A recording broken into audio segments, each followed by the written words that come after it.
¿Se imaginan que una de las promesas estrella del gobierno, la reforma pensional, quede anulada por un tecnicismo? Parece increíble, pero es exactamente lo que está en juego en Colombia en este momento. La reforma pensional del presidente Gustavo Petro, presentada con bombos y platillos como cambio por la vejez, pende de un hilo por decisión de la Corte Constitucional. En un dramático giro, un magistrado ha propuesto tumbar por completo la reforma pensional, alegando serias fallas en cómo el Congreso la aprobó.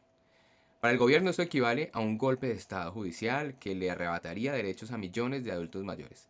Para la oposición es la defensa de la Constitución ante una reforma tramitada a las carreras en medio de la incertidumbre. ¿Qué va a pasar con el futuro pensional de los colombianos? En este video analizaremos a fondo esta encrucijada, te contaremos qué dice la reforma pensional de Petro y por qué era tan esperada. Luego entenderemos qué salió mal en el trámite legislativo que hoy la tiene en vilo, incluyendo los detalles de la pugna en la Corte Constitucional. Vamos a ver opiniones enfrentadas desde los ministros que califican la decisión judicial de sabotaje hasta congresistas que denuncian que la ley se impuso sin debate. También exploraremos los posibles escenarios como resucitará la reforma y entrará en vigencia, será enterrada definitivamente o habrá un punto intermedio. Y sobre todo examinaremos el impacto que cada desenlace tendría en jóvenes, trabajadores, empresas y en esos abuelos y abuelas que esperan una pensión o al menos un ingreso básico para la vejez. Prepárate para un recorrido detallado pero emocionante por este caso, porque lo que está en juego no es poca cosa. Se trata de la seguridad económica de millones en su vejez y un pulso institucional que marca un precedente histórico. ¿Qué pasará con la reforma pensional? Quédate con nosotros para entenderlo todo en profundidad, desde los hechos hasta las implicaciones y no perderte ningún detalle de esta novela jurídica y política. Comencemos.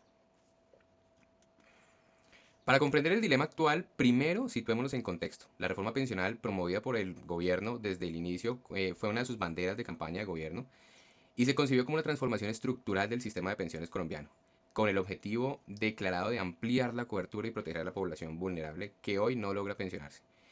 No en vano, Petro la presentó al país con el lema del cambio por la vejez, enfatizando que buscaba asegurar un retiro digno para más colombianos. Sin embargo, ¿cuál es el núcleo de esta reforma? En esencia plantea un nuevo sistema de pilares, en reemplazo del esquema vigente de fondos públicos, que es Colpensiones versus los fondos privados, las AFPs. La ley 2381 que se aprobó estableció esos cuatro pilares, que es el solidario, semicontributivo, contributivo, voluntario. Y es importante señalar que la reforma no modifica las edades de jubilación. Sin embargo, hay aspectos en los que sí incrementa las edades para mujeres y hombres. Son temas muy puntuales, pero de igual manera tienen un impacto grande. El pilar solidario consiste en una renta básica para los adultos mayores que no logran pensión, que no cuentan con otros ingresos, que están en régimen subsidiado, están en extrema pobreza. Se calcula alrededor de 3.1 millones de adultos mayores que estarían en este pilar solidario. El pilar semicontributivo está dirigido a los que cotizaron durante años pero no alcanzan a cumplir requisitos de pensión, es decir, cotizan menos de 1.000 semanas.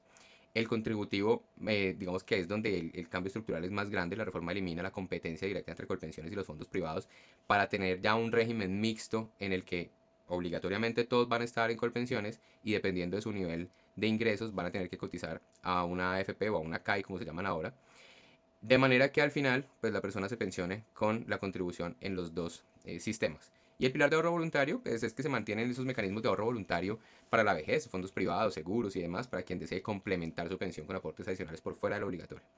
Ese modelo busca dos cosas. Uno es masificar a Colpensiones como el gran fondo público que cubre la mayoría, aprovechando esa capacidad redistributiva del Estado y asegurando pues ampliar la cobertura. Sin embargo, hay que decirlo y es que este sistema de colpensiones que nació en el año 67 es un sistema que está hoy desfinanciado porque antes había unas tasas de natalidad muy altas y se esperaba que los hijos pagaran la pensión de los padres. Por cada 7 aportantes se paga la pensión de un pensionado. Mientras que en el fondo privado, pues la pensión la construye cada uno con su ahorro. Entonces, al trasladar a todo el mundo de los fondos privados hacia Colpensiones, pues lo que se busca es robustecer la cotización para pagar las pensiones. Sin embargo, eso es un alivio momentáneo porque a futuro se va a generar digamos que un hueco fiscal, por decirlo de otra manera, y se va a tener que volver a financiar Colpensiones, se va a tener que volver a hacer una nueva reforma pensional, de manera que esto es bastante complejo. Ahora, ¿Colpensiones va a estar preparada para gestionar ese incremento de afiliados y recursos? Pues lo más probable es que no va a estar preparada para eso. Pues hay quienes señalan que el Estado tendría que poner más dinero en el presupuesto para pagar esas pensiones, como lo acabo de decir, mientras que el gobierno defiende que la reforma distribuye mejor los recursos para ampliar la cobertura y garantizar un retiro digno para más gente, pues digamos que hay quienes critican el tema y yo soy partidario de eso y es que va a haber un hueco fiscal y se van a arriesgar los ahorros al concentrarlos en el Estado. Recientemente vimos cómo en el Senado se denunció que había un artículo que propendía que se utilizaran los recursos de los pensionados o de los fondos de pensiones para apoyar el gasto del Estado, de manera que de una u otra forma este gobierno quiere echarle mano al ahorro y eso pues es bastante preocupante. Pero bueno, avancemos.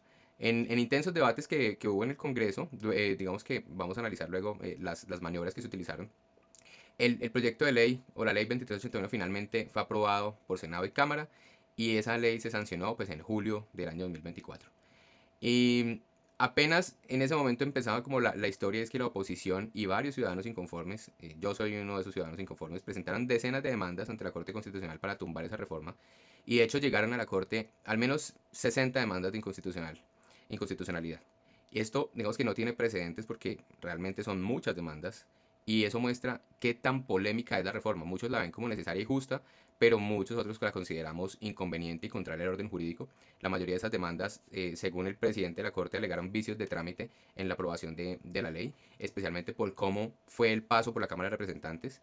Es decir, más que atacar el fondo de la reforma, porque pues no hay muchas cosas inconstitucionales en esa reforma como tal, sino más en cómo fue su procedimiento, la estrategia de quienes no están de acuerdo con esa reforma, pues fue precisamente eh, mostrar por qué el proceso legislativo estuvo mal hecho. Y aquí es donde entra la Corte Constitucional, porque es quien debe ser el árbitro final. Como muchos saben, en Colombia las leyes pueden ser objeto de control constitucional y la Corte revisa que no se violen la Constitución ni el contenido ni su proceso de formación. Y en ese caso la revisión de la reforma pues se convirtió en una trama que más o menos ha estado en suspenso todo el tiempo. La Corte inicialmente detectó problemas en el trámite y actuó de manera inusual, que le dio al Congreso una segunda oportunidad para corregirlos. Pero el desenlace todavía no llega y todo apunta a que la historia se va a repetir con la reforma al borde del abismo jurídico.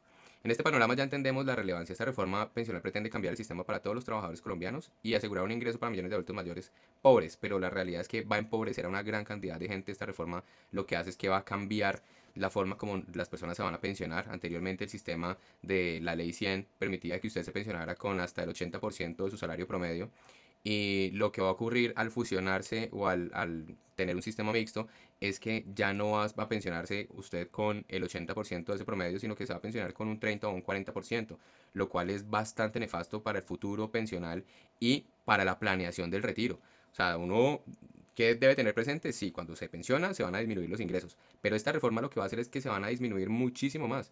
Si con el sistema pensional actual su disminución en el retiro puede ser un 30%, con esta reforma puede ser hasta un 70 o un 80%. Y eso lo que genera es un desbalance en las finanzas de un hogar de una forma tremenda. Hay formas de resolverlo. Nosotros contamos con esas estrategias de planeación pensional, pero ese no es el objetivo de este video. Aquí lo que vamos a hablar es qué pasa con la reforma pensional.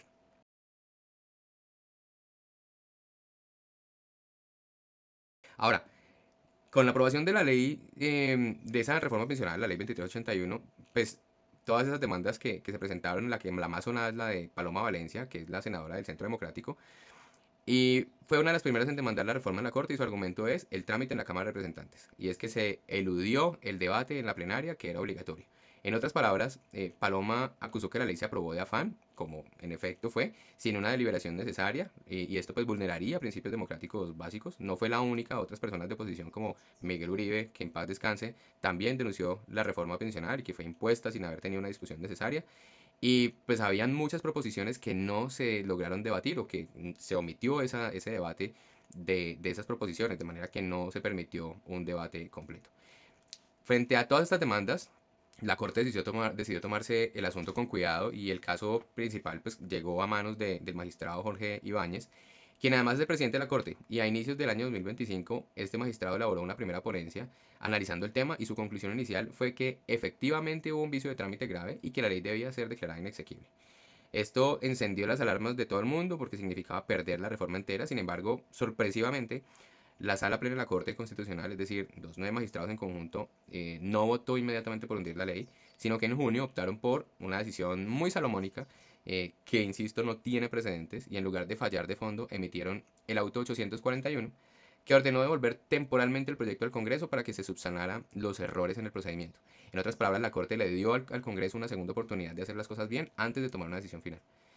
¿Por qué esta salida intermedia? Probablemente porque era una reforma de gran calado social y anularla de inmediato podría generar un vacío, afectar a beneficiarios potenciales, o más un tema político, estamos en año preelectoral, entonces digamos que es un tema bastante complejo entender cuáles son las razones y la Corte quizás quiso agotar la vía de corregir la forma sin matar el fondo de la ley. Y en ese auto 841 puntualmente ordenó que la Cámara volviera a discutir y votar lo que no se había discutido la primera vez.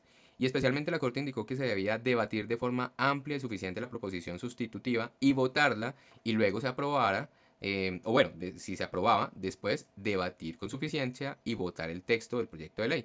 Eso porque el problema original fue que la Cámara en su cuarto y último debate omitió deliberar artículo por artículo. Simplemente acogió en bloque el texto que venía desde el Senado, cortando la discusión, y la orden de la Corte era clara, que había que reabrir el debate en la Cámara Baja, permitir intervenciones, discutir proposiciones y luego sí votar de nuevo la ley de forma adecuada. Eso siguiendo los principios de publicidad y deliberación que ordena la Constitución y la ley quinta, que es el reglamento del Congreso. El gobierno tomó la orden de la Corte y se apresuró a cumplirla. Se hicieron pues un trámite supremamente acelerado, o al menos eso intentó, porque en el periodo ordinario de sesiones el Congreso terminaba el 20 de junio, el presidente Petro convocó a extraordinarias los días 27 y 28 de junio en la Cámara, y la idea era aprovechar esa última semana de junio para realizar el cuarto debate nuevamente y sanar el vicio. En tiempo récord la Cámara reunió en esas fechas, o se reunió en esas fechas para abordar la reforma por segunda vez bajo la mirada atenta del país y la propia Corte. Y finalmente la Cámara aprobó de nuevo la reforma pensional el 28 de junio, aparentemente cumpliendo con todo lo pedido y tal vez pensaron que el problema estaba resuelto. Afortunada o lamentablemente, no. Lo que ocurrió en esa sesión extraordinaria no convenció a la Corte y muy pronto surgieron las dudas de si realmente se subsanó el vicio o si por el contrario el Congreso había hecho más de lo mismo, repitiendo errores. De hecho, la implementación de la ley quedó suspendida. La Corte, al no haber dado aún el aval definitivo, mantuvo la entrada en vigencia en pausa y la propia ley, pues que preveía empezar el 1 de julio, todavía sigue suspendida. Está congelada hasta que pase el filtro de constitucionalidad. En septiembre, el mes pasado, los indicios de que algo andaba mal fueron evidentes porque el magistrado Ibáñez, pues nada satisfecho con esas explicaciones hasta el momento, emitió un nuevo auto el 9 de septiembre solicitando pruebas adicionales al presidente de la Cámara. Específicamente pidió aclaraciones sobre las actas de las sesiones del 27 y 28 de junio. Quería saber si se aprobaron formalmente esas actas de las sesiones, en qué fecha, con cuántos votos. También exigió copias a los órdenes del día donde hubiese incluido la aprobación de dichas actas. ¿Y por qué tanto detalle? Porque había señalamientos de nuevas irregularidades. La representante Catherine Miranda del Partido Verde alegó, por ejemplo, que en el acta 256 de junio 27 solo había 77 representantes presentes, insuficientes para un quórum decisorio. Y en el acta 257 del 28 de junio, varios congresistas dejaron constancia de que no pudieron votar, lo cual podría, en entredicho, dejar las votaciones registradas allí. En resumen, se temía que aún en la segunda vuelta la Cámara no hubiera cumplido cabalmente las instrucciones y quizás no hubo el quórum requerido o no se realizó la votación de las actas correctamente. Ese requerimiento del magistrado Ibáñez desató la ira del gobierno y en lugar de responder técnicamente, en calma, entonces el ministro del Interior, Armando Benedetti, arremetió públicamente contra el magistrado. Benedetti acusó a Ibáñez de estar dilatando la discusión deliberadamente, dijo con bastante molestia, y abro comillas, vemos que una sola persona acaba y destruye el beneficio para millones de viejos y viejas del país con el único propósito de querer destruir, cierro comillas. Calificó la actuación de Ibáñez como obstinada y pidió una subsanación que luego se votaron las actas, ahora pide cómo fue la votación, que es esta pedidera de cuentas, su labor es controlar que se haya cumplido la constitución, pero él no la está cumpliendo. Entonces, pues Benedetti se fue encima del magistrado Ibáñez con palabras pues muy fuertes que muestran un nivel de choque institucional bastante fuerte, exigiendo una precisión milimétrica en el trámite el magistrado Ibáñez y el gobierno pues sintiendo que le están poniendo zancadillas exageradas, que realmente pues no son zancadillas. Benedetti incluso llegó a decir que, en su opinión, Ibáñez estaba actuando solo, porque es decisión de un solo magistrado y no del resto de la Corte, insinuando que este magistrado se estaba excediendo. Pero la realidad es que Ibáñez contaba con el respaldo del Pleno en esas decisiones de requerir información. La Corte quería estar segura antes de fallar y es que no es una decisión sencilla. Para mediados de octubre de este mes, o sea, muy recientemente, este caso ya entró en su recta final de revisión definitiva en la Corte. Pues primero se tuvo que resolver una jugada de la senadora Paloma Valencia para recusar a uno de los magistrados. Valencia acusó al magistrado Héctor Carvajal argumentando que es un jurista cercano a Petro y exabogado de Colpensiones, que no era imparcial, porque había suscrito dos contratos con Colpensiones para conceptuar sobre la misma reforma pensional demandada. Y en efecto, pues Carvajal elaboró opiniones legales para Colpensiones sobre la constitucionalidad de la ley 2381, lo que para Paloma Valencia lo inhabilitaba. La sala plena de la Corte debía votar esa recusación antes de entrar al fondo del asunto el 13 de octubre, y con esa votación pendiente, la Corte anunció que iniciaba revisión final de la ley. El magistrado Ibáñez repartió su nueva ponencia entre sus colegas el 10 de octubre, lista para ser discutida. O sea, como ven, este proceso estuvo marcado por tensiones poco usuales entre las ramas del poder. De un lado, un gobierno presionando casi que emocionalmente por la supervivencia de su proyecto social, al punto que lanza ataques personales contra un magistrado. Y del otro, una corte que está siendo cuidadosa de que el Congreso respete al máximo el procedimiento democrático, sin concederle pases libres ni siquiera por tratarse de una reforma popular. En este punto la pregunta es, o era, ¿realmente el Congreso corrigió el rumbo en junio o reincidió en los vicios?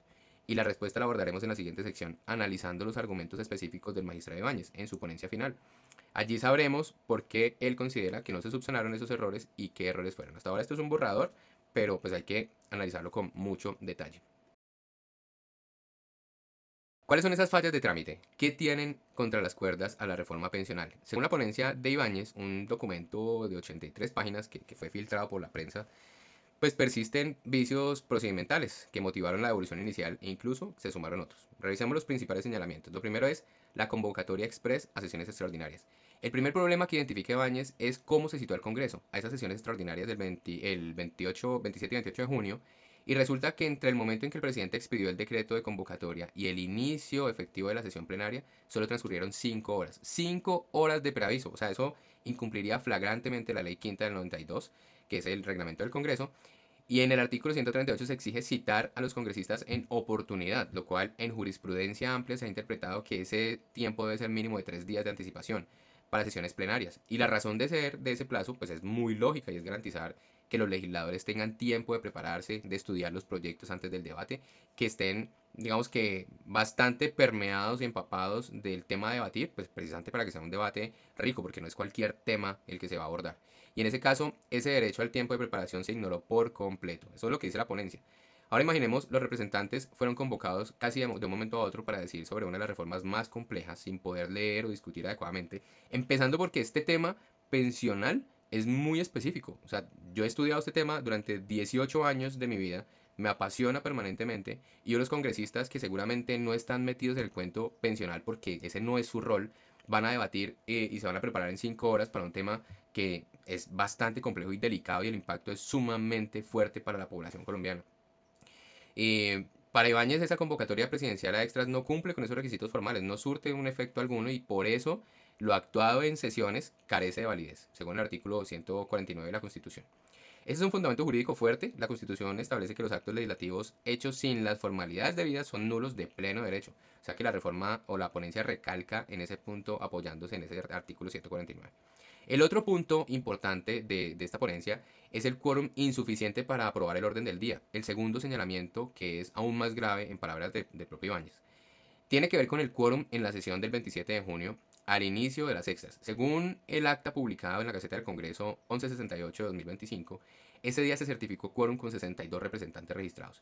Ese número era suficiente para tener deliberación, o sea, quórum deliberatorio, es decir, el mínimo para poder iniciar la sesión y discutir, pero no para tomar decisiones, porque al aprobar el orden del día, es una decisión que requiere un quórum decisorio, es decir, la mayoría absoluta de los miembros de la Cámara, que son 187 representantes. Se necesitarían alrededor de 94 presentes para decisiones, porque es que pues, es una decisión que no es menor, no la puede aprobar una minoría, tiene que aprobar una mayoría que representa a todo el país. Y la ponencia subraya que permitir esa adopción de decisiones sin el quórum exigido pues equivale precisamente a eso, que una minoría imponga su voluntad sobre el conjunto de representación nacional y precisamente por eso el Congreso se busca que haya un debate serio porque están todas las posiciones de todos los departamentos, de todas las líneas políticas llevando a encontrar un acuerdo que permita tener el mejor resultado. Y no hacerlo pues viola el principio democrático. No debieron aprobar el orden del día con solo 62 personas presentes. O sea, si eso se hizo, como indican las actas, se habría violado todo el trámite subsiguiente porque el orden del día es el punto de partida legítimo de la sesión. Y ese hallazgo va en línea con lo que denunció la representante Catherine Miranda, que aquella noche no se cumplió el orden decisorio para aprobar ningún acto en la agenda. Ese incumplimiento pues genera también una rotura formal de las reglas parlamentarias de muy alto calibre. Y el tercer punto es la falta de deliberación real el 28 de junio. El punto más delicado según la ponencia ocurrió ese mismo día. Ese día era crucial que se debatiera la ponencia de la representante María del Mar Pizarro del Pacto Histórico, Partido de Gobierno, que proponía acoger el texto aprobado previamente por el Senado. Recordemos que la Corte en el auto 841 había ordenado reabrir el debate y no solo repetir la votación, precisamente para que hubiera discusión amplia. Ese es el gran, digamos que, tema central. Y es que, pues, según el análisis de Ibáñez, la plenaria de la Cámara no cumplió con lo ordenado por la Corte. En esa sesión, ¿qué hicieron los congresistas? No discutieron ni votaron de nuevo la proposición sustitutiva.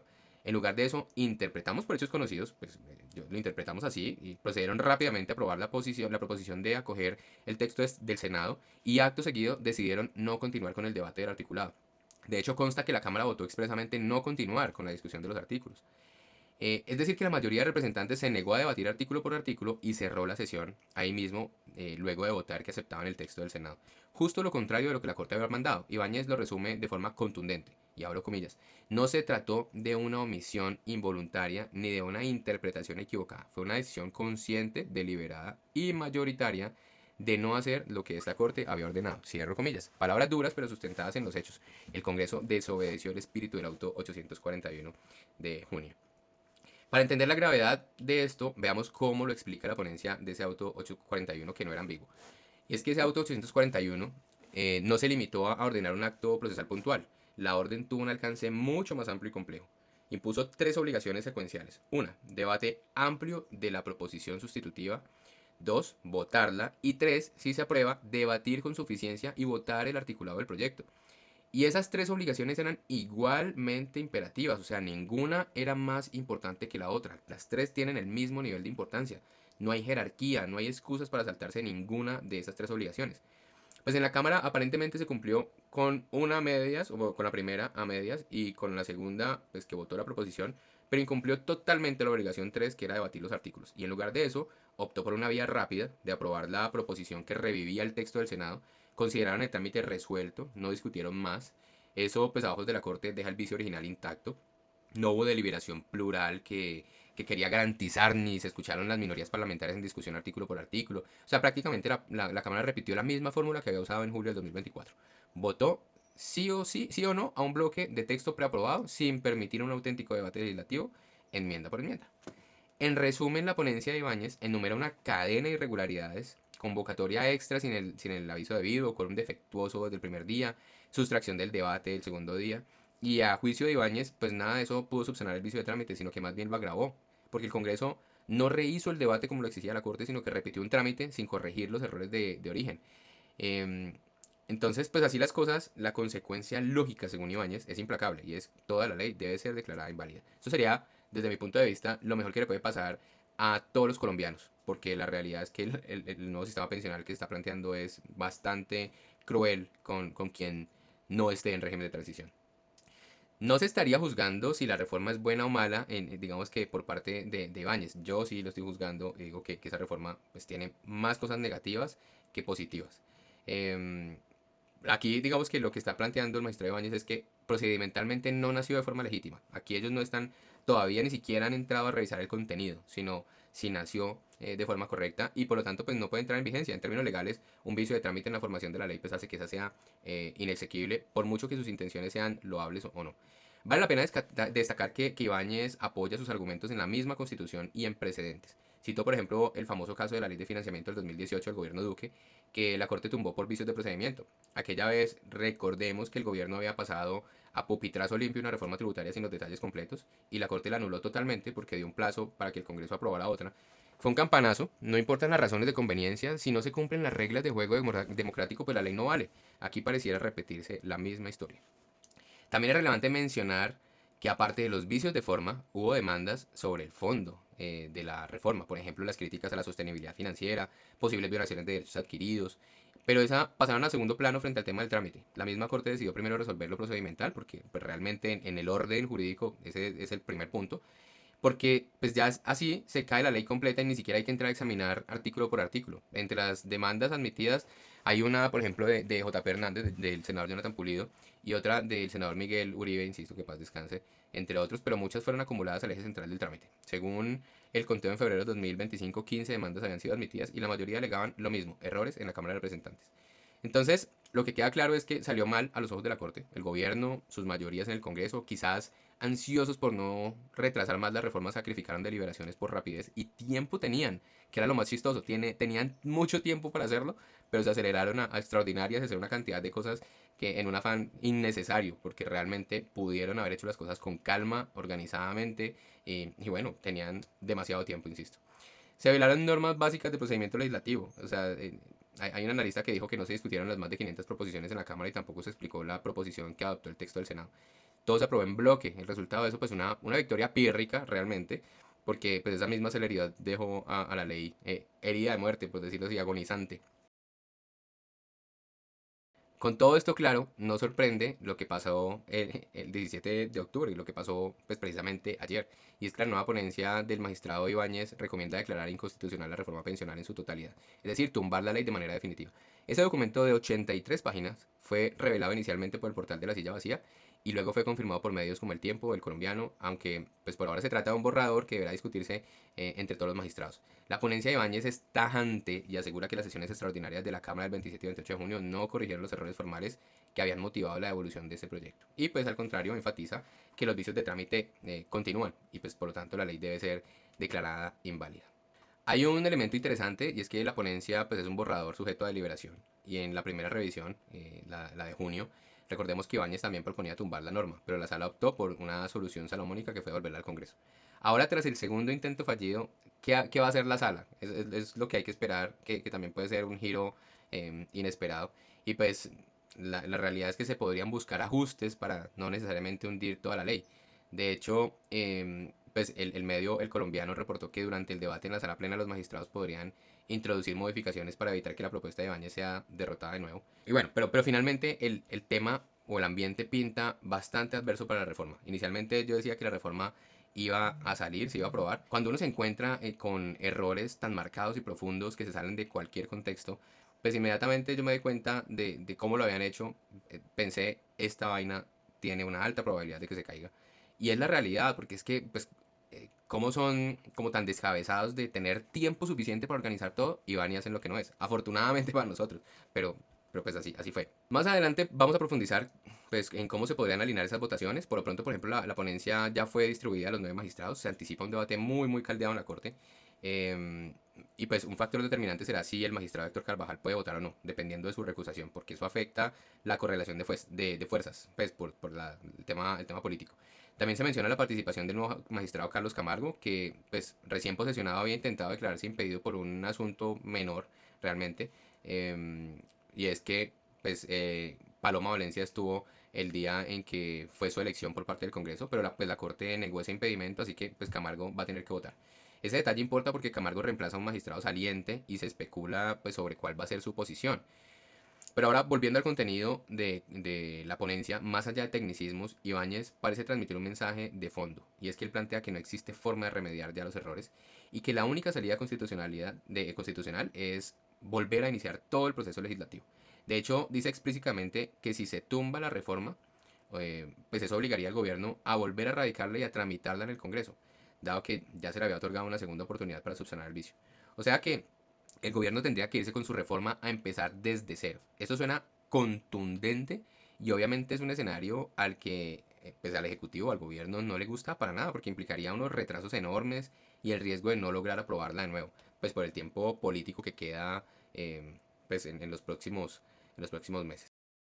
Ahora, ¿qué pasa en reacciones enfrentadas? El gobierno versus la oposición y versus análisis externos. La filtración de que Ibáñez pide tumbar la reforma fue como echar leña al fuego y gasolina y fósforos y, mejor dicho, TNT al debate político.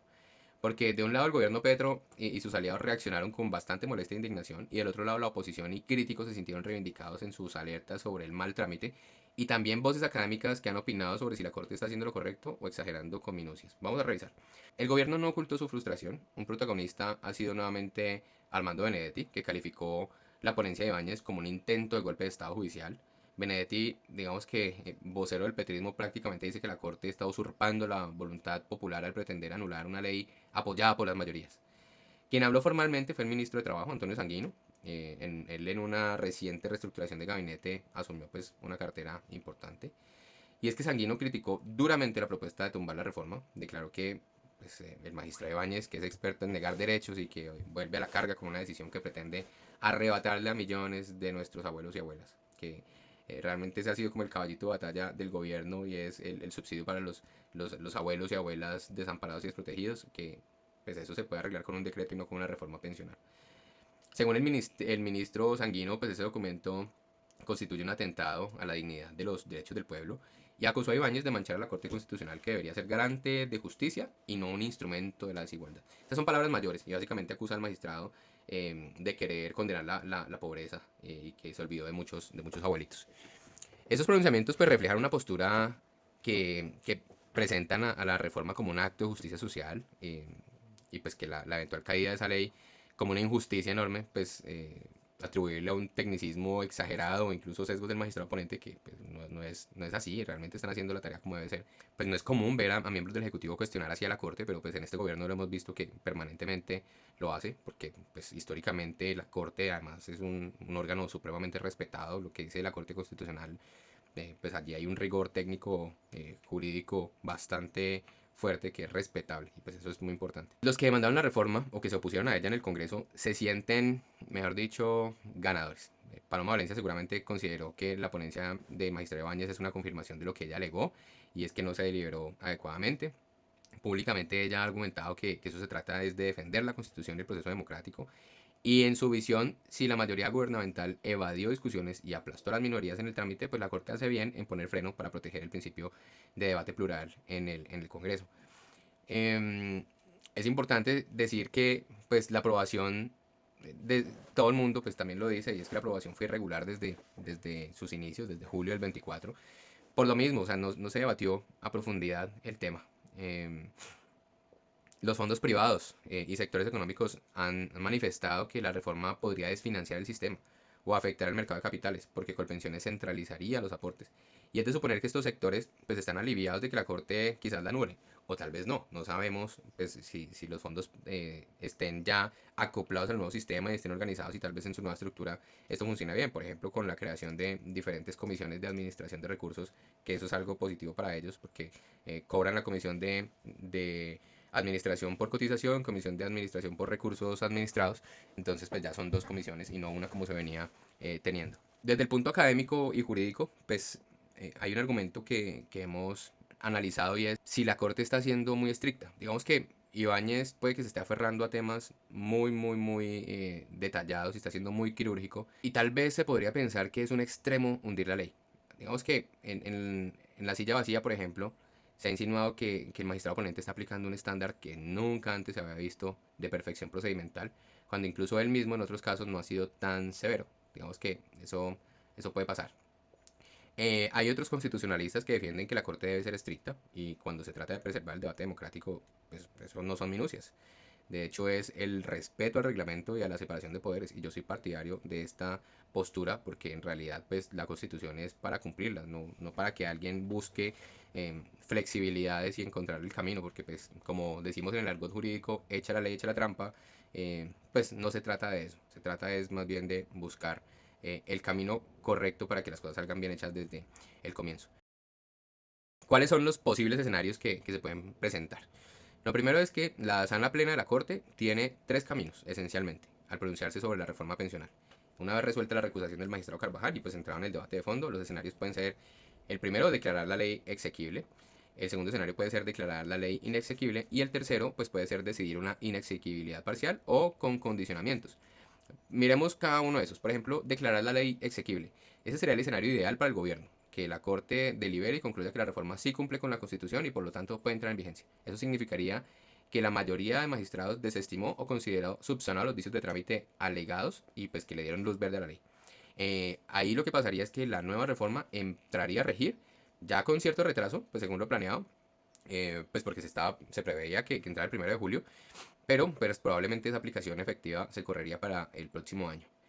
De cualquier manera, el sistema pensional colombiano se empezará a transformar y conforme a la ley, pues Colpensiones pasaría a recibir los aportes de todos los trabajadores hasta 2.3 salarios mínimos y los fondos privados pues solo manejarían los excedentes. Aquí es importante mencionar que ya hay un nuevo ACAI que es Positiva, que es la aseguradora estatal y pues que tiene un rol bastante importante en administración de activos actuariales. Esto, digamos que en general la aprobación de la reforma supondría un cambio radical y ese Colpensiones se convertiría en el fondo dominante administrando las cotizaciones de una gran masa de cotizantes, especialmente de quienes ganan poco, que son la mayoría. Y pues la realidad es que para una persona que se gana el mínimo, pues le va mejor pensionarse en un fondo privado porque cotiza 3 años menos que en Colpensiones, pero pues esto es algo que no se está teniendo en cuenta en la aprobación de la reforma. eh, y es que es una persona que podría cotizar 1.150 semanas en el fondo privado, pensionarse con el mínimo, pues ahora va a tener que cotizar 3 años más en Colpensiones. Entonces, pues allí se le está alargando su esfuerzo, ¿sí? El periodo de transición también pues, se mantendría. Entrarían en marcha los programas sociales previstos en el Pilar Solidario, esa renta básica para los mayores sin pensión, el semicontributivo para quienes cotizaban parcialmente, y aquí es importante decir que pues, se eliminaría la devolución de saldos, que favorece a tanta gente. O sea, uno puede tener un ahorro y con ese ahorro tengo 100 millones de pesos ahorrados. Y no me alcanzaron las semanas para pensionarme, pero tengo 100 millones de pesos ahorrados más la rentabilidad en un fondo privado. Y si me dan esa devolución de saldos, pues yo con esos 100 millones bien administrados puedo hacer varias cosas. Ejemplo, puedo invertir en un inmueble, empezar a generar alquileres. Podría hacer alguna reforma a un inmueble y dividir ese inmueble para empezar a generar otras rentas. Podría comprar un vehículo y ponerlo también a trabajar, como se dice, digamos que comúnmente. Y también otra cosa que podría hacer es básica en el sistema financiero y es ponerlo a rentar en un instrumento financiero que al menos genere el 1% mensual. El 1% mensual de 100 millones es 1 millón de pesos. Es preferible eso a recibir una renta vitalicia de 250.000 pesos mensuales. O sea, yo prefiero recibir 1 millón y tener la liquidez por si se me presenta algún negocio a que el gobierno me dé una renta vitalicia de 250.000, 270.000 pesos y que si me muero, pues no le quede a mis beneficiarios. Por lo menos la devolución de saldos me permite generar un capital heredable, ¿sí? Esto es algo que no se ha discutido o que si se ha discutido, pues mucha gente no lo ha escuchado y es importante pues que quien esté viendo este video lo entienda. Ahora, ¿qué tan probable es que se dé este escenario de aprobación de la reforma? Pues la verdad es que parece que es el menos probable, considerando la tendencia de la Corte hasta ahora. Para que la ley sea declarada exequible completamente, al menos 5 de los magistrados tendrían que votar en contra de la ponencia de Ibáñez, esta que acabamos de hablar que pide la inexequibilidad. Y pues que eso pase, yo lo veo bastante lejos, que pues tendrían que llegar a un acuerdo después de un debate bastante fuerte. Y pues con las nuevas evidencias de ese incumplimiento, convencer a una mayoría de magistrados de validar el proceso es muy, muy cuesta arriba. Realmente el magistrado Ibáñez hizo un trabajo muy riguroso y tal vez llegar a rebatir esos argumentos, pues será bastante complejo. La verdad es que desde el punto de vista jurídico yo lo veo poco viable.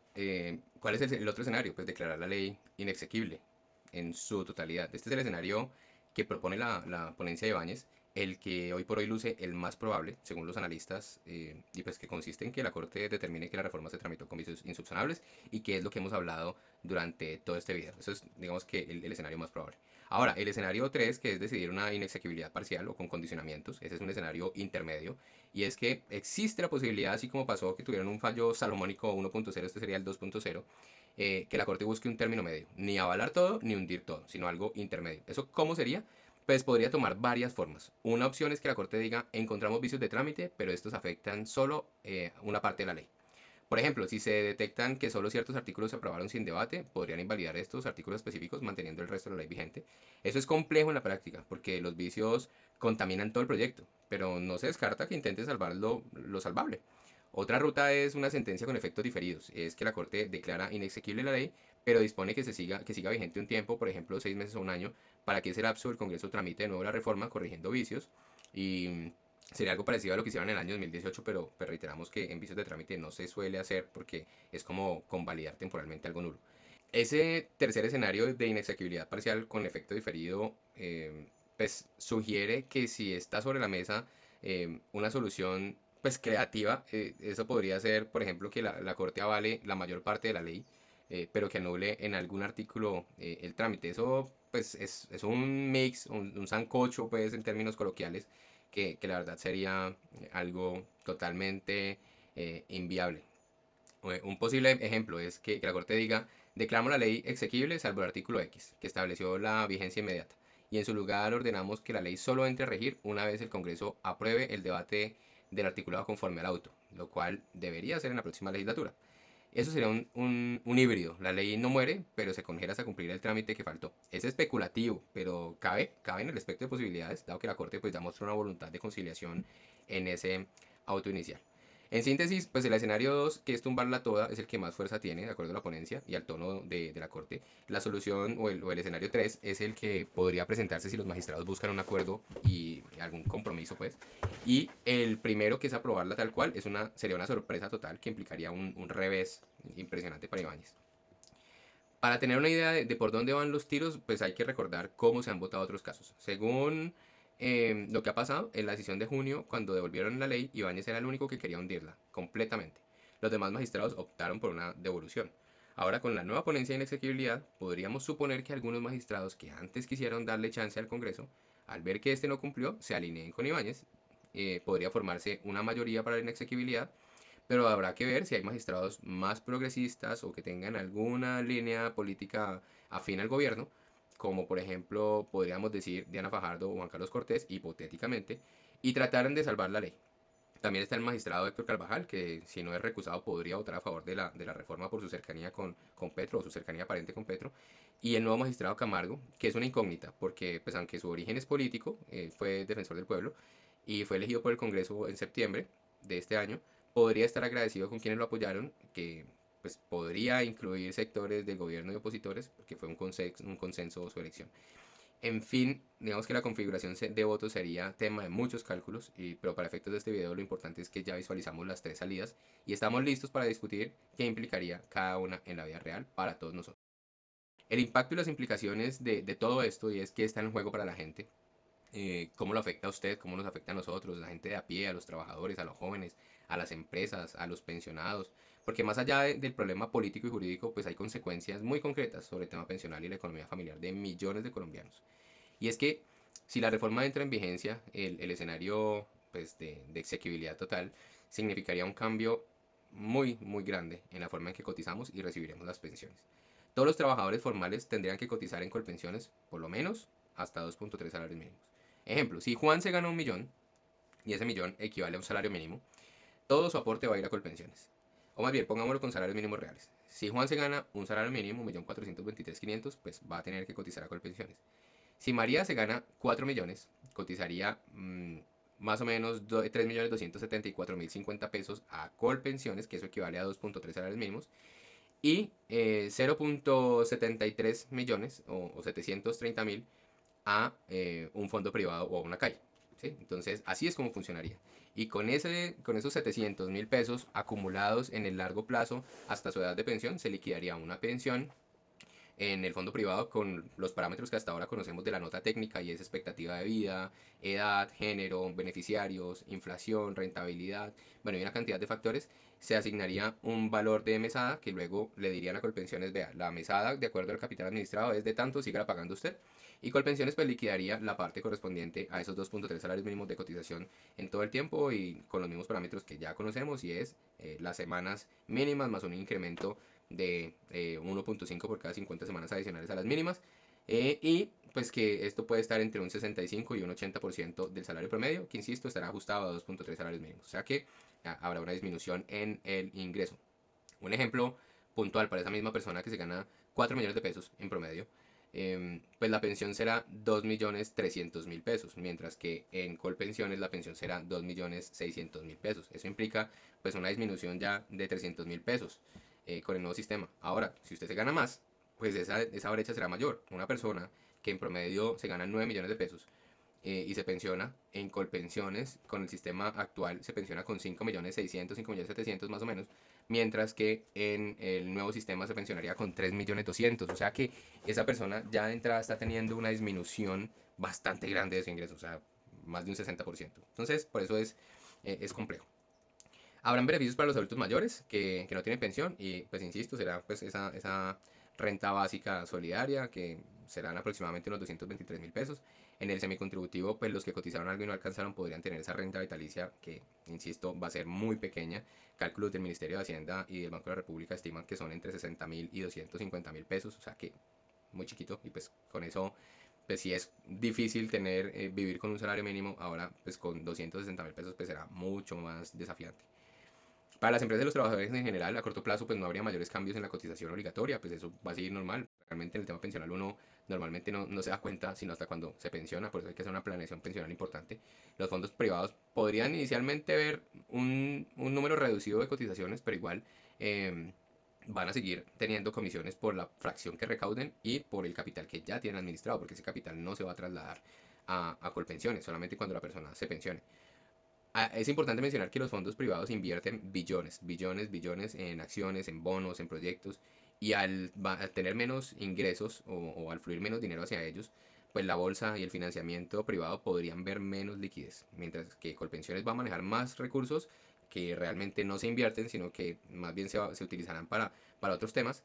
Pues la reforma debería, o lo que pasaría es que se crearía un comité de expertos bajo el Banco de la República para invertir esos recursos públicos. Eso es importante porque la reforma habilita que Colpensiones también genere rendimientos en las cotizaciones, algo que, pues, que antes no hacía, todo se iba a pagar mesadas. Y pues en la creación de un comité que invierta esos excedentes de Colpensiones para volverse inversionista institucional. Pero eso es un terreno nuevo y habría que ver cómo se implementa. Para los jóvenes cotizantes habría muchos contras. Se podría pensar que un pro es que los aportes a Colpensiones eventualmente pues, tendrían un derecho a pensión si sus ingresos fueron bajos y el Estado subsidia una parte, pero el contra es que quienes ganan más de 2.3 salarios mínimos solo acumularán capital individual por encima de ese monto. O sea, lo que acabo de decir, que pues, no hay acumulación de capital. Lo de abajo es solidaridad intergeneracional, y pues algunos que prefieran manejar todo su ahorro en fondos de inversión privada pues ya no podrán, lo cual pues molesta a perfiles de altos ingresos que tengan mentalidad de inversión.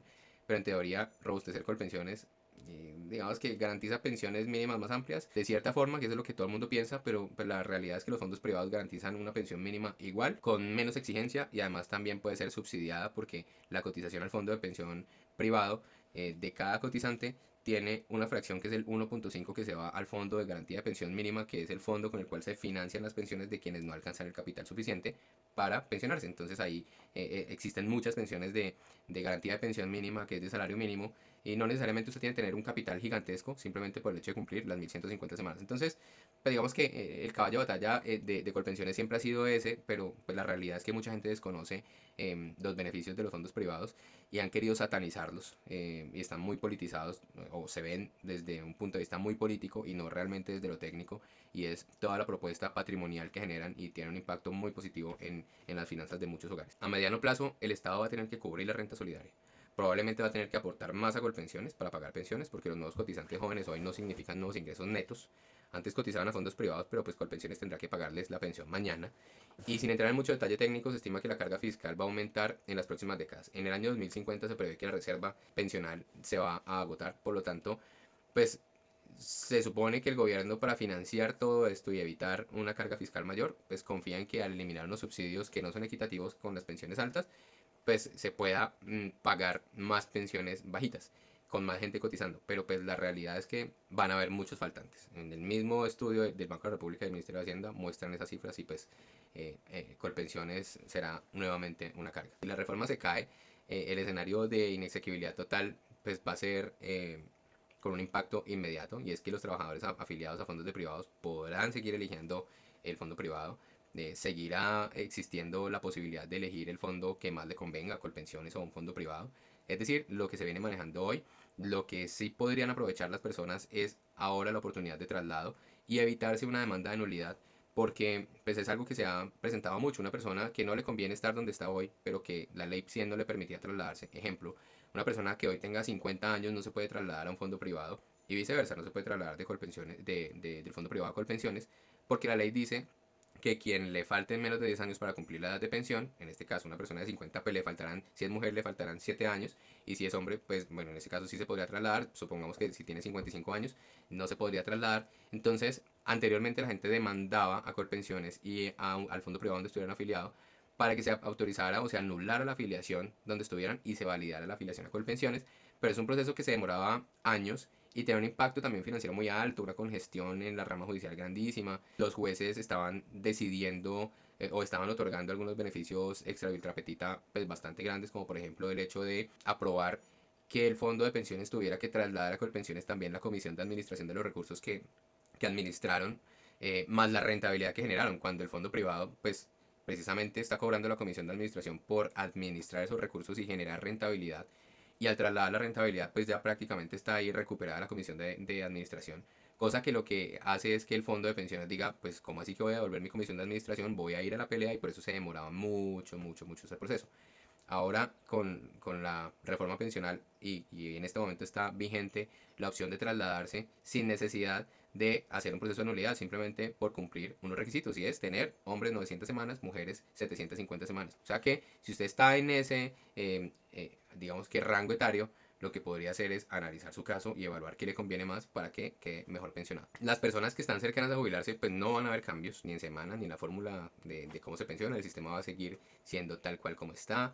El sector financiero va a, es decir, las AFP van a mantener su negocio intacto. Ellos han hecho muchos cambios estructurales en su operación, en la forma como gestionan su negocio, en la dirección y en qué nuevos aspectos potencializar al interior. Y esto es positivo porque los ha llevado a reorganizarse, y el hecho de mantener el sistema actual como, pues, digamos que como sistema pensional, pues tendrá que hacer que las AFPs de pronto devuelvan algunas acciones a su estado original, y aumente la rentabilidad, y eso puede ser muy positivo para quienes cotizan en fondo privado, de manera que pues eso podría generar unas rentabilidades mayores. Si hay alguna decisión intermedia, pues la corte, si la corte difiere la inexequibilidad, pues si se cae en se cae en 6 meses y no pasa tal cosa, pues entonces habría una carrera contra reloj. El Congreso tal vez en ese lapso de tiempo tendría que aprobar algún nuevo proyecto, repetir un debate.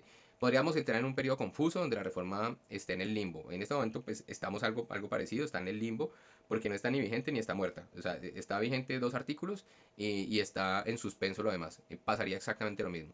Y si hay exequibilidad parcial, pues depende de qué artículos van a quedar vigentes y cuáles no. Ejemplo, que la Corte invalide las disposiciones transitorias relacionadas al trámite, pero deja vivo todo el articulado sustantivo. El gobierno podría buscar una vía legislativa para reponer esas condiciones faltantes, y podría ser muy complejo incluso obligar a otra ley aclaratoria. Bueno, entonces ahora, ¿qué pasa con los jóvenes trabajadores? ¿Entran al mercado laboral sabiendo que van a cotizar un sistema reformado o no?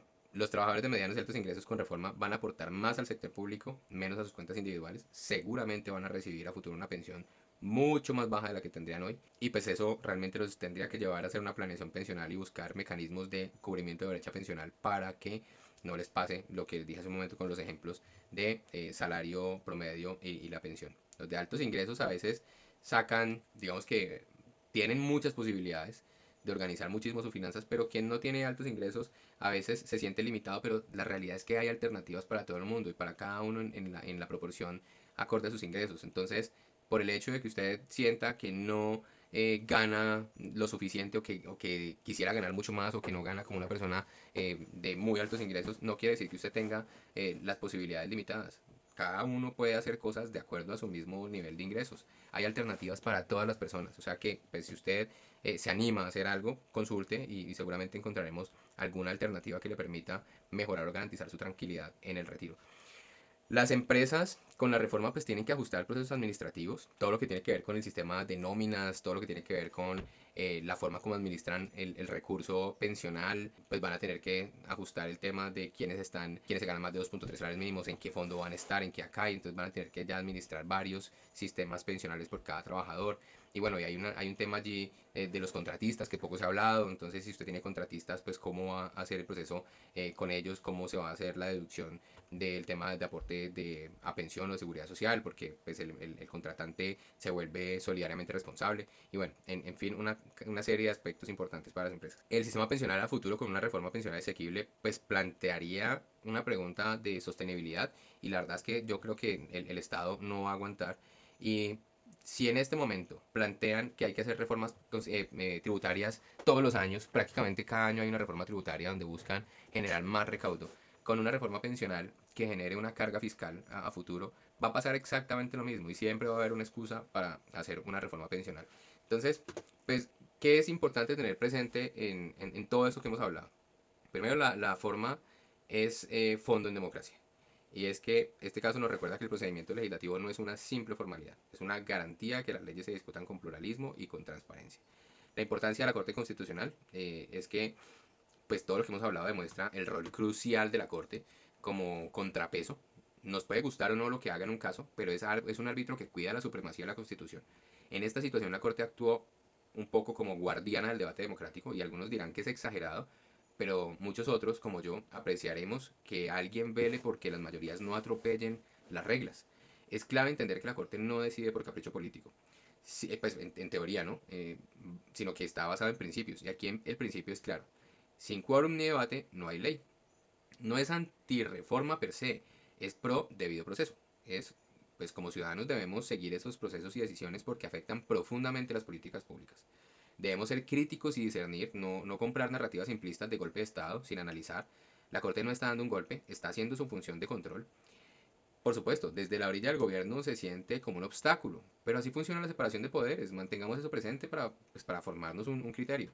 El futuro de las pensiones sigue siendo un reto. Independientemente del fallo, Colombia tiene pendiente resolver cómo dará seguridad económica a su población envejecida en las próximas décadas. Si la reforma de Petro no pasa, no significa que el sistema actual sea perfecto. Tiene grandes problemas de cobertura y equidad, pero es un muy buen sistema que hemos tenido durante muchísimo tiempo. Va a ser tarea de futuros gobiernos y del mismo Estado, incluyendo oposición y expertos, construir consensos para una reforma alternativa. Si la reforma sobrevive, pues habrá que monitorear su implementación, hacer ajustes sobre la marcha, posiblemente complementarla con otras medidas.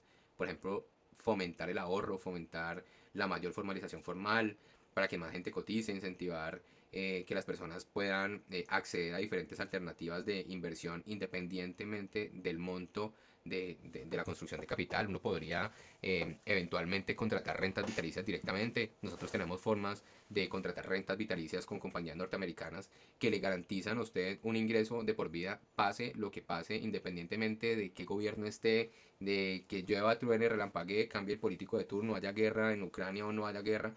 O sea, eso no tiene nada que ver con los mercados. Entonces uno podría complementar su pensión con muchos otros aspectos y garantizar su retiro. Pues es un esfuerzo adicional, pero pues la realidad es que tenemos que preocuparnos por nuestro futuro como personas responsables que somos. No debemos pensar en que más adelante vamos a depender de nuestros hijos o de un tercero o nuestras esposas, que ese es mi mayor temor y es la razón por la cual yo pues estoy hablando de esto permanentemente. Estamos en este momento ante un momento definitivo. Los próximos días o semanas, dependiendo de cuánto tome la Corte de deliberar, pues sabremos el veredicto final. ¿Se va a caer o no se va a caer la reforma de Petro? Todo apunta a que sí, pero en democracia las sorpresas ocurren. Lo cierto es que sea cual sea esa decisión, va a marcar un hito.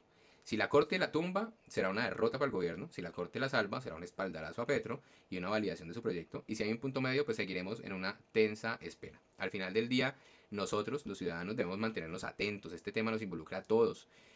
Jóvenes que hoy trabajan para pensionarse mañana, empresarios que planean sus costos laborales, los abuelos que merecen una vejez tranquila.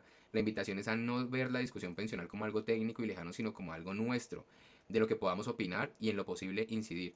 Por ahora tengamos presente que la seguridad jurídica y la justicia social deben ir de la mano. Ni las formas vacías sin cambios reales, ni cambios atropellados sin respetar formas. Eso hará que el país sea el que queremos. El equilibrio es difícil pero esencial. En esta encrucijada entre la Corte Constitucional y la reforma pensional se juega ese equilibrio.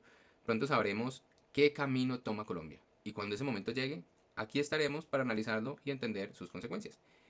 Gracias, gracias y gracias a todos ustedes por acompañarnos en este extenso recorrido por la batalla de la reforma pensional y espero haber aclarado dudas, ofrecido una visión completa, neutral de la situación. Esto no tiene tintes políticos, simplemente es un análisis objetivo de todo y desde mi punto de vista, insisto, la reforma no lleva aspectos muy positivos. Y si esto te pareció útil e interesante, pues no olvides compartirlo con más personas. Todos merecemos estar informados sobre lo que pasa con nuestras pensiones. Déjanos en los comentarios tu opinión. ¿Crees que la Corte hace bien al ser estricta o piensas que debería primar el beneficio social inmediato? ¿Cómo ves tu propia pensión en el futuro con o sin esta reforma? Mantente atento a las noticias, porque lo que decía la Corte en este caso será noticia de primera plana y como hemos visto tendrá un impacto real en la vida de muchos. Aquí mantendremos al día con explicaciones claras y objetivas y hasta la próxima, que prevalezca lo mejor para Colombia y sus futuros pensionados.